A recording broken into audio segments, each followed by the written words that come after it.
स्थापना 1320 में गयासुद्दीन तुगलक ने की। 1325 में गयासुद्दीन तुगलक की मृत्यु के बाद मोहम्मद बिन तुगलक दिल्ली का सुल्तान बना। ये दिल्ली सुल्तानों में सबसे विद्वान सुल्तान माना जाता है।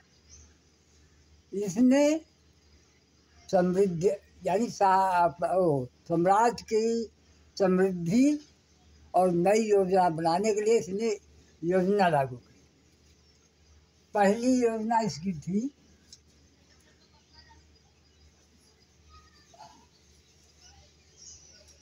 अच्छा पैसा लिखना है दुआब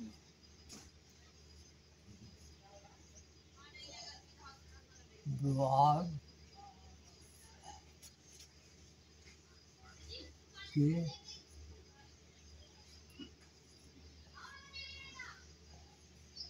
किसानों पर कर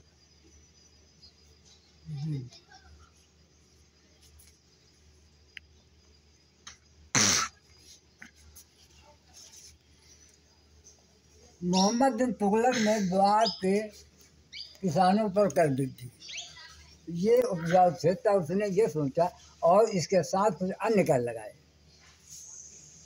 जिस समय सुल्तान ने द्वार पर कर वृद्धि की उसी समय अकाल पड़ गया।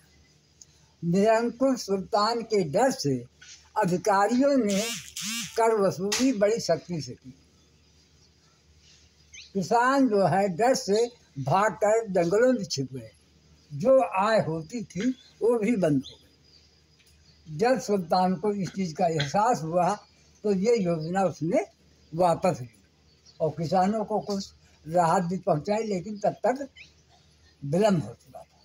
तो ये योजना इसकी पहली भी विफल हो गई। फिर दूसरी योजना राजधानी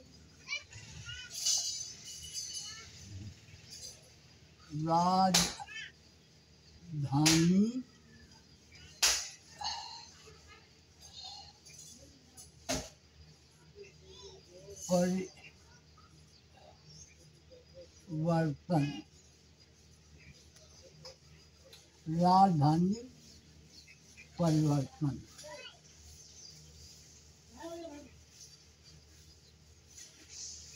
सुल्तान ने सोचा कि दिल्ली जो है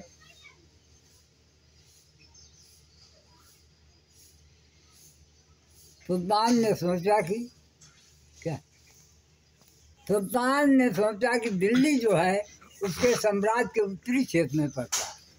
तो उसने सोचा कि यहाँ से शासन दक्षिण पे शासन करना थोड़ा कठिन है। तो उसने सोचा कि देवगिरी को उसने जो है राजधानी बनाया, जो दिल्ली से काफ़ी दूर थी, और वहाँ जाने के लिए आदेश दिया कि जनता को।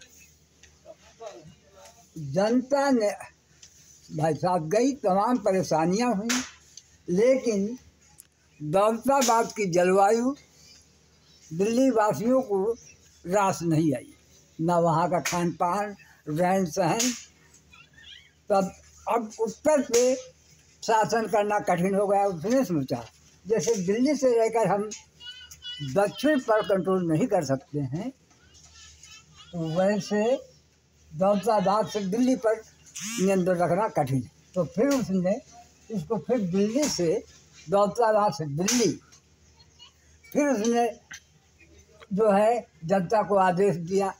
इस तरीके से जनता काफ़ी रास्ते में मर गई। हालांकि सुल्तान ने काफ़ी सुधार देने का प्रयास किया। तो इस तरीके से दूसरी योजना भी सुल्तान की विफल हो गई।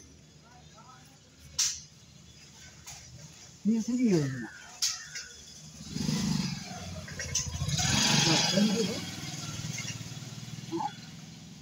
सांकेतिक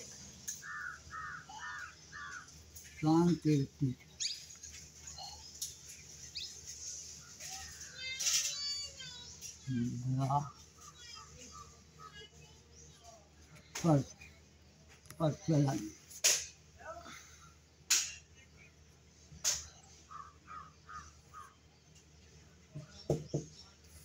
तीसरी योजना सुल्तान ने उस समय चांदी की जिस स्तर पर कमी हो गई, सुल्तान ने सोचा कि मिश्रित धातु का सिक्का चलाए। मिश्रित धातु का सिक्का चलाने से कोई राज चिन्ह न होने से लोग जो है अपने घरों में तांबे और पीतल से बने मिश्रित धातु के सिक्के बनाने लगे। इसलिए सिक्कों की भरमार हो गई। विदेशी व्यापारी इन सिक्कों को लेने से इनकार कर दिया और फिर सुल्तान को आदेश देना पड़ा और उनकी कीमत जो है चांदी के सिक्कों के बराबर थी। लिहाजा ये तीसरी योजना भी सुल्तान की विफल हो गई। इस तरीके से ये तीनों योजनाएं उसकी विफल हो गई। इसीलिए इतिहासकार मोहम्मद बिन तुगलक को विद्वान मूर्ख कहते हैं।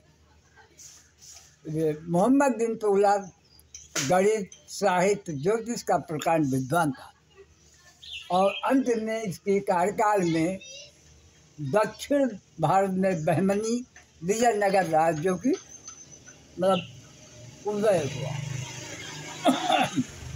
इस तरीके से इसकी सारी योजना विफल हो गई और अंत में इसका साम्राज्य बिखरने लगा। जय हिंद, जय भारत।